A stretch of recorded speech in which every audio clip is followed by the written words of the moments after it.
ফ্যাসিবাদ আসলে 5 অগস্টে পরিণতি হুঁশিয়ারি জামায়াত আমিরের। চাঁদাবাজি দখলবাজি যারা দূর করতে পারবে তারাই গড়তে পারবে সুন্দর দেশ।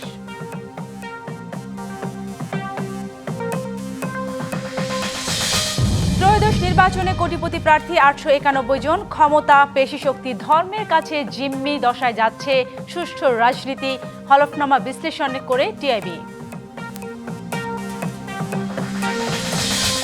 আগে রাজনৈতিক গণতন্ত্রের পাশাপাশি অর্থনৈতিক গণতন্ত্র হেঁটেছিল উল্টো দিকে। কল্যাণমুখী রাষ্ট্র গঠনের দরকার দুর্নীতিমুক্ত প্রাতিষ্ঠানিক কাঠামো।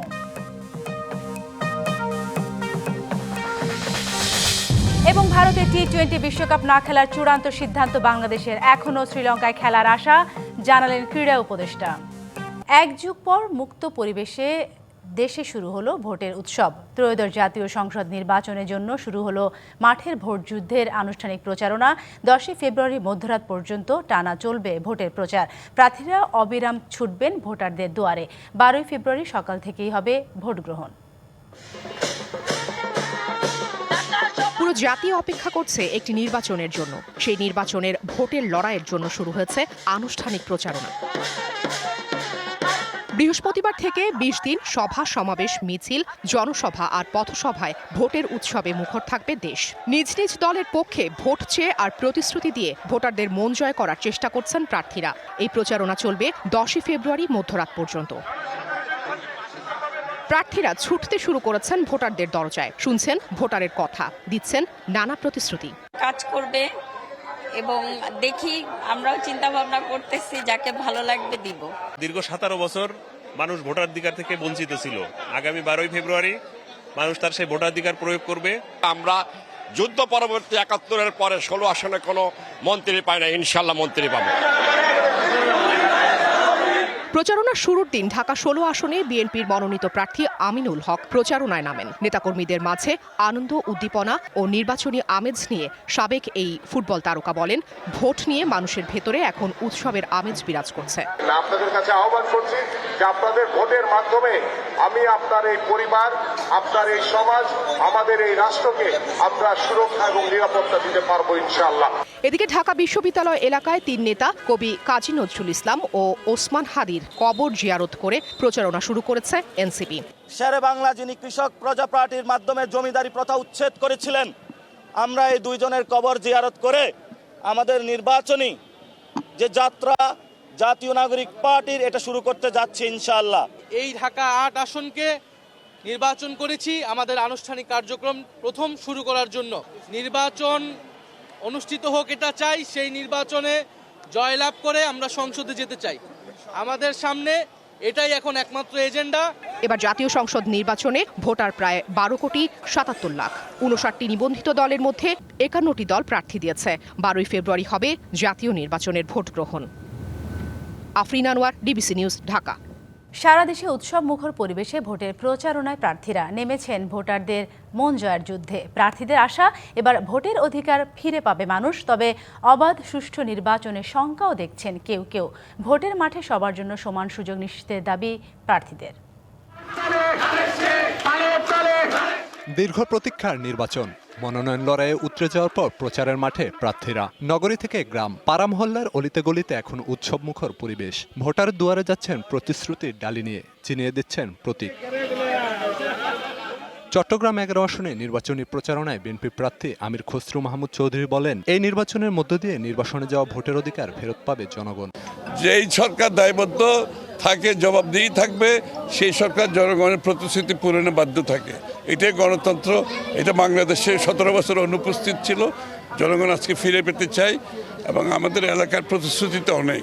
চকরিয়া উপজেলার কোনাখালী ইউনিয়নে গণসংযোগ শুরু করেন কক্সবাজার 1 আসনে বিএনপি প্রার্থী দলের স্থায়ী কমিটির সদস্য সালাউদ্দিন আহমেদ। দেশের উন্নয়নের জন্য ধানের শীষে ভোট চান তিনি। আপনাদের সবার জন্য এমন একটা আমাদের ব্যবস্থা করতে হবে যাতে এই দেশের কোনো মা বোন আর দরিদ্র সীমার নিচে না থাকে।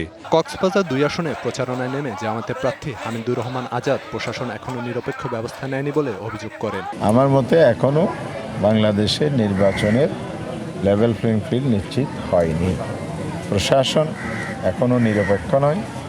সাম্প্রতিক ঘটনাবলী আপনারা দেখেছেন। ফেনী ৩ আসনে ধানের শীষের প্রার্থী বিএনপির ভাইস চেয়ারম্যান আব্দুল্লাহ আল মিন্টু দাগনভূঞা উপজেলার ইয়াকুবপুর ইউনিয়নে গণসংযোগ চালান। যখন ভোটে দাঁড়াইছি অবশ্যই আপনাদের কাছে সাহায্য আছে এবং একটু ভোটও চাইতেছি। সবার কাছে আমার নিবেদন থাকবে।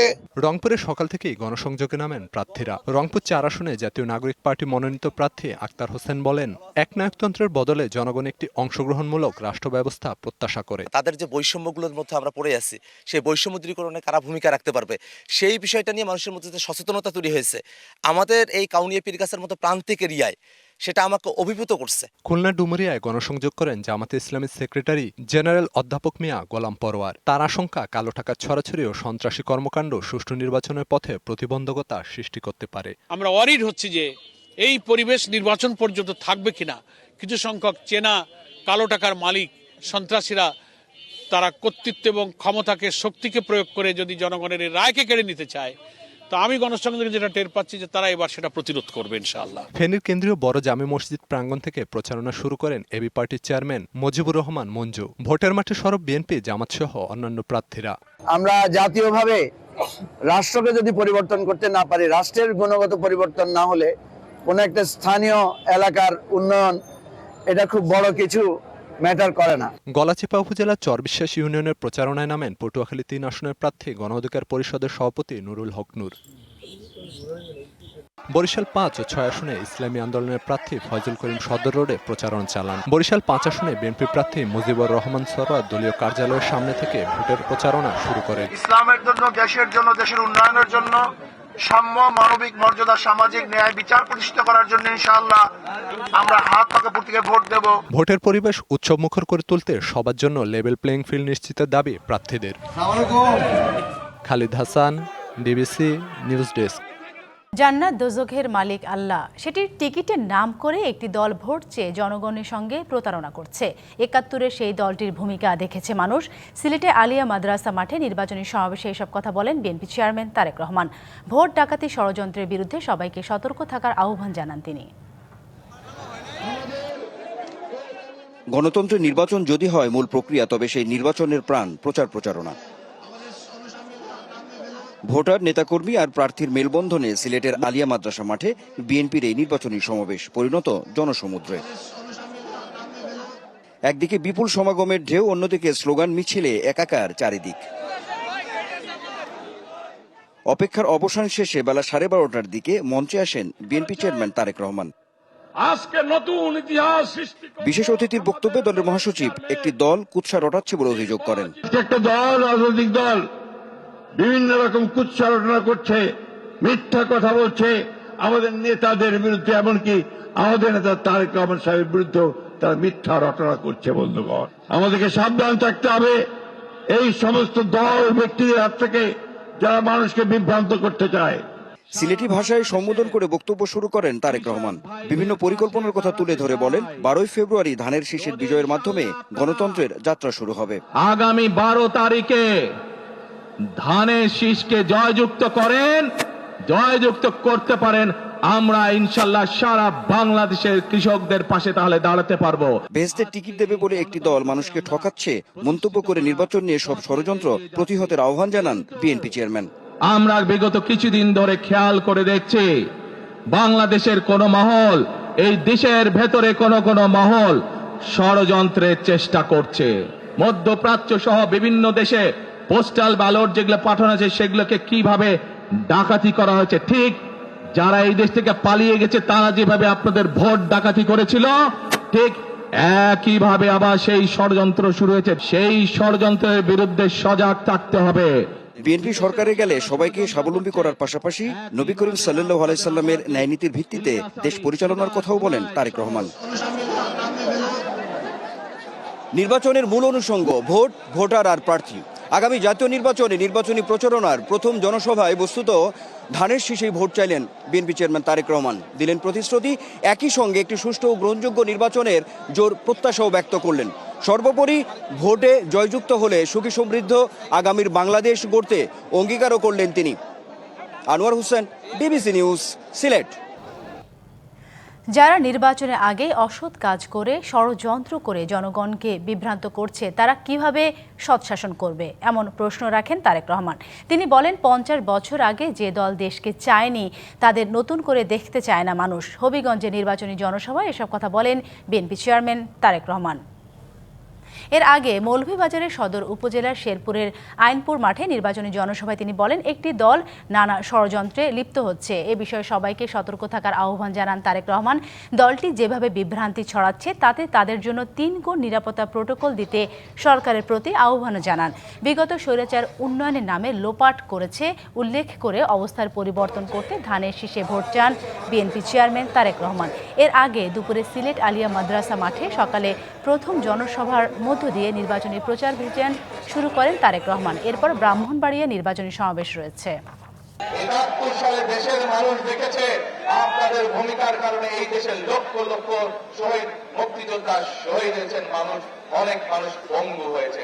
কাজে আপনাদেরকে আমরা আরো 50 বছর আগে দেখে ফেলেছি আপনাদের ভূমিকা। তারা দেশের মানুষের মধ্যে বিভ্রান্ত ছড়াচ্ছে, এই যে যখন মানুষ বুঝতে পারছে এবং এটা যখন তারাও বুঝতে পারছে যে মানুষ তাদের চালাকি তাদের ষড়যন্ত্র ধরে ফেলেছে, তখন তারা সরকারকে গিয়ে বলছে নিরাপত্তা দিতে হবে, নিরাপত্তা দিতে হবে। ফ্যাসিবাদকে আর ফিরতে দেওয়া হবে না। নতুন রূপে ফ্যাসিবাদ এলে পরিণতি হবে 5 আগস্টের মতোই। নিজ আসন ঢাকা 15 নির্বাচনী জনসভায় একথা বলেছেন জামায়াত ইসলামের আমির ডাক্তার শফিকুর রহমান। এতে যোগ দিয়ে এনসিপির আহ্বায়ক নাহিদ ইসলাম বলেন এবারে নির্বাচন হবে দেশের কাঠামো পরিবর্তনের নির্বাচন। বৃহস্পতিবার থেকে শুরু হয়েছে ত্রয়োদশ জাতীয় সংসদ নির্বাচনের প্রচার প্রচারণা। এরই অংশ হিসেবে রাজধানীর মিরপুরে আদর্শ উচ্চ বিদ্যালয়ে জামায়াত ইসলামীর নির্বাচনী জনসভা। এতে যোগ দেন 10 দলীয় জোটের নেতারাও। এ সময় এনসিপির আহ্বায়ক নির্বাচন কমিশনকে নিরপেক্ষ রাখার আহ্বান জানান। বলেন সুষ্ঠু ভোট হওয়ার কোনো বিকল্প নেই। 12 ফেব্রুয়ারি নির্বাচন সুষ্ঠু হতে হবে। নির্বাচন সুষ্ঠু হওয়ার কোনো বিকল্প নাই। প্রধান অতিথির বক্তব্যে জামায়াত আমির বলেন যারা নিজ দলের কর্মীকে চাঁদাবাজি ও লুটতরাজ থেকে বিরত রাখতে পারবে তারাই গড়বে নতুন বাংলাদেশ।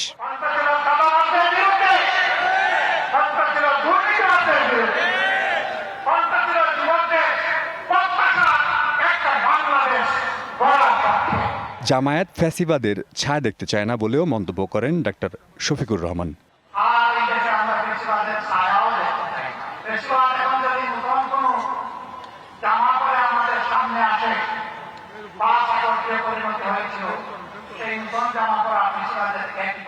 জনসভায় অন্যান্য বক্তারাও ইনসাফের দেশ গড়ার অঙ্গীকার ব্যক্ত করেন।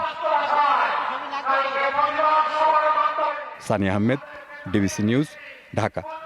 আসন্ন ত্রয়োদশ জাতীয় সংসদ নির্বাচনে কোটিপতি প্রার্থী 891 জন আর অন্তত 21 প্রার্থীর দ্বৈত নাগরিকত্ব গ্রহণ ও ত্যাগের তথ্য পাওয়া গেছে। রাজধানীর ধানমন্ডিতে নিজস্ব কার্যালয়ে হলফনামায় প্রার্থী পরিচিতি 2026 শীর্ষক প্রতিবেদন প্রকাশ করে ট্রান্সপারেন্সি ইন্টারন্যাশনাল বাংলাদেশ এ কথা বলেছে। এতে বলা হয় ক্ষমতা, অর্থ, পেশিশক্তি ও ধর্মের কাছে সুষ্ঠু রাজনীতি জিম্মি দশায় যাচ্ছে। আসন্ন ত্রয়োদশ জাতীয় সংসদ নির্বাচনে প্রার্থীদের হলফনামার তথ্য বিশ্লেষণ করে তৈরি করা প্রতিবেদন প্রকাশ অনুষ্ঠানের আয়োজন করে টিআইবি। এতে বলা হয় নির্বাচনে 51টি রাজনৈতিক দল থেকে 1981 জন প্রার্থী প্রতিদ্বন্দ্বিতা করছেন। প্রার্থীদের মধ্যে 48% বেশি মূল পেশা হিসেবে ব্যবসাকে দেখিয়েছেন। তবে 76.42% প্রার্থী স্নাতকোত্তর ডিগ্রিধারী। অস্থাবর সম্পদের ভিত্তিতে কোটিপতির প্রার্থী সংখ্যা 560 জন। স্থাবর ও অস্থাবর মিলিয়ে এই সংখ্যা দাঁড়ায় 891 জন। আর 100 কোটি টাকার উপরে সম্পদ রয়েছে 27 জন প্রার্থীর। তবে এবারের নির্বাচনে ইসলামী দলগুলোর প্রার্থীদের সংখ্যা বেড়েছে বড় আকারে, কিন্তু নারী প্রার্থীদের অংশগ্রহণ 5% লক্ষ্যমাত্রা পূরণ করতে পারেনি। এবারে 21 জন প্রার্থী যাদের বিদেশি রাষ্ট্রের নাগরিকত্ব গ্রহণ এবং পরিত্যাগের তথ্য তারা হলফনামার মধ্যে দিয়েছেন, কিন্তু কমপক্ষে 2 জন প্রার্থী সম্পর্কে আমাদের তথ্য আছে দ্বৈত নাগরিকত্ব ছিল বা আছে, তা সত্ত্বেও হলফনামায় উল্লেখ করেননি। মোট প্রার্থীর 25.5% ঋণগ্রস্ত, যার মোট পরিমাণ 18,838 কোটি টাকার বেশি। বিএনপির 59% এবং জামাতের 22% প্রার্থী ঋণগ্রস্ত। করেছেন তাদের টিআইবি বলছে ক্ষমতা, অর্থ, পেশিশক্তি এবং ধর্মের কাছে সুষ্ঠু রাজনীতি জিম্মি দশায় যাচ্ছে। আমাদের রাজনীতিতে অর্থ, পেশি এবং ধর্ম এই তিনটে একসাথে একাকার হওয়ার কারণে সুস্থ রাজনীতি কিন্তু এক ধরনের জিম্মি দশার দিকে যাচ্ছে। অসুস্থ রাজনীতির ধারক বাহক তুলনামূলকভাবে স্পেসটা বা অঙ্গনটা, রাজনীতির অঙ্গনটা দখল করে নিচ্ছে। অসহায়ত্ব নিয়ে ঋণখেলাপি হওয়া সত্ত্বেও নির্বাচনের সুযোগ দেওয়ার ঘটনায় কমিশনের ব্যর্থতার চিত্র উঠে এসেছে। নির্বাচন কমিশনের যে সাংবিধানিক দায়িত্ব সেটার বরখেলাপ। Yusuf Rana, DBC news, Dhaka. গত সরকারের আমলে রাজনৈতিক গণতন্ত্রের পাশাপাশি অর্থনৈতিক গণতন্ত্র উল্টো দিকে হেঁটেছিল। রাজধানীতে এক সংলাপে এমন মন্তব্য করে বক্তারা বলেন, টেকসই ও জনকল্যাণমুখী রাষ্ট্র গঠনের দরকার শক্তিশালী অর্থনৈতিক শাসন ব্যবস্থা ও দুর্নীতিমুক্ত প্রাতিষ্ঠানিক কাঠামো। অর্থনৈতিক খাতে ডিজিটালাইজেশন ও জোর দেন তারা। বৃহস্পতিবার রাজধানীর সিডাপ মিলনায়তনে এক নীতি সংলাপের আয়োজন করে centre for governance studies CGS. এতে যোগ দিয়ে নিজেদের মতামত তুলে ধরেন বক্তারা। বলেন, ব্যাংকসহ বিভিন্ন আর্থিক প্রতিষ্ঠানে অনিয়ম, স্বচ্ছতার অভাব এবং কাঠামোগত দুর্বলতা দেশের সামগ্রিক অর্থনীতিতে বড় ধরনের চ্যালেঞ্জ তৈরি করছে। করাপশনটা কমাতে চাই, বিজনেস ওয়ার্ল্ড আমাদের আই কন্ট্যাক্ট কমাতে হবে, কাস্টমস ডিজিটালাইজেশন করার কথা গত 7 বছর শুনছি। এটা কেন সরকারকে আমরা প্রেশার দিয়ে প্রাইভেট সেক্টরকে আস্তে আস্তে করাতে পারবো না? অনেকে বলেছেন সংস্কার আসলে কিছুই হয়নি, শুধু সময় ক্ষেপণ হয়েছে।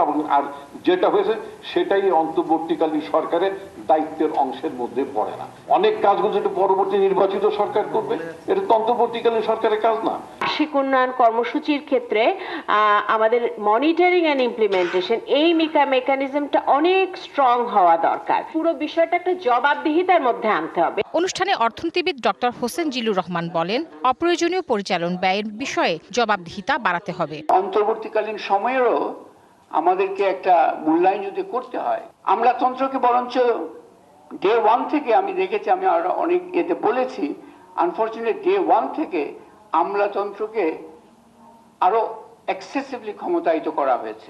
এ সময় দীর্ঘমেয়াদী পরিকল্পনার মাধ্যমে পুঁজিবাজারকে শক্তিশালী করার পরামর্শ দেন বক্তারা। তাহসিনা জেসি, ডিবিসি নিউজ, ঢাকা।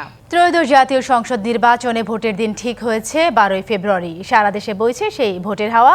এ নিয়ে কি ভাবছেন সাধারণ মানুষ থেকে শুরু করে আগামী জনপ্রতিনিধিরা, সে কথা জানাতে ডিবিসি নিউজের ইলেকশন এক্সপ্রেস ছুটে যাচ্ছে সব সংসদীয় আসনে। এখন আছে সংসদীয় আসন 254, কুমিল্লা 6।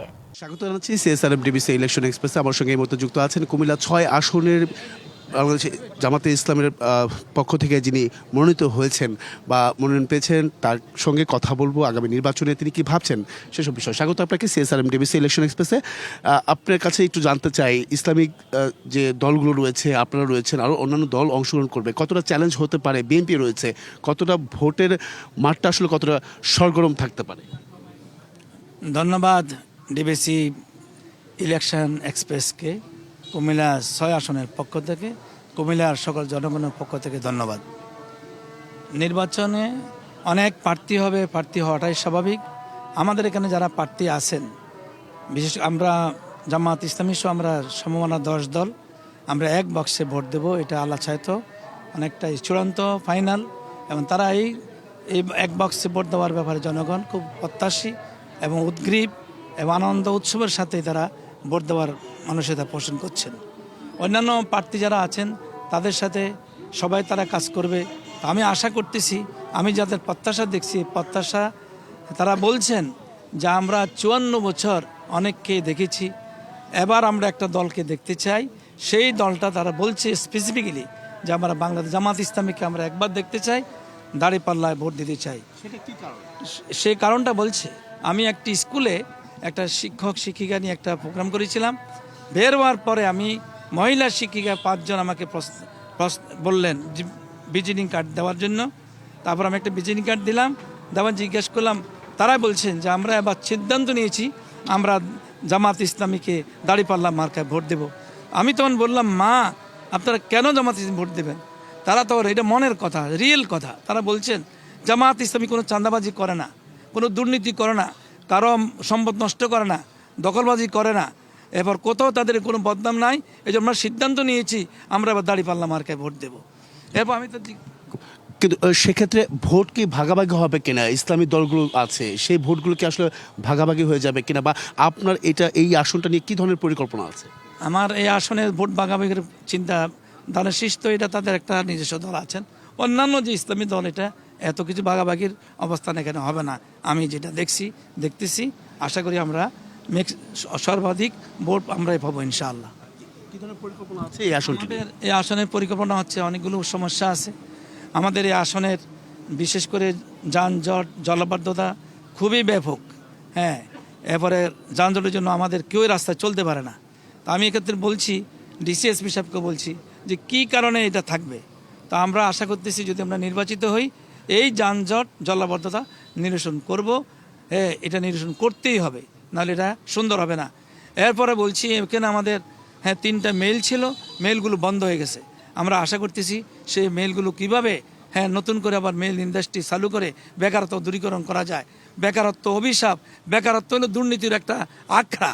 এই জন্য আমরা দুর্নীতি বন্ধ করব এবং বেকারত্ব দূর করব এবং কর্মসংস্থান সৃষ্টি করব ইনশাল্লাহ। আমাদের এই কর্মক্ষেত্রের জন্য বেশি দূরে যেতে হবে না। আমাদের এই গুমতি নদী, এই গুমতি যদি নদী, এটা পানি বেশি হলে আমরা ভেসে যাই, আর পানি যখন শুকিয়ে যায় তখন এই মাঝখান দিয়ে মানুষ চলাফেরা করে। তা আমরা আশা করতেছি এই গুমতি নদীকে আমরা পরিকল্পিতভাবে সায়েন্টিফিক পদ্ধতিতে এবং এক্সপার্টদের সাথে পরামর্শ করে ঢাকার হাতির জলের মতো করে আমরা এটা কাজ করে কর্মক্ষেত্র তৈরি করবো। নিশ্চিত যে জামাতকে বেছে নেবে এবার এই আসন থেকে? আমাদের এই আসনের নিশ্চিত তো আমরা আশা করছি শতভাগ ইনশাআল্লাহ। অসংখ্য ধন্যবাদ আমাদের সঙ্গে আপনি এতক্ষণ যুক্ত ছিলেন। পরবর্তী সংবাদ রাত 9টায় থাকছে ভিন্ন কোনো রাজনৈতিক দলের মনোনীত প্রার্থীরা কি ভাবছেন আগামী নির্বাচনকে কেন্দ্র করে সেসব বিষয়। সঙ্গে থাকুন CSRM DBC ইলেকশন এক্সপ্রেস।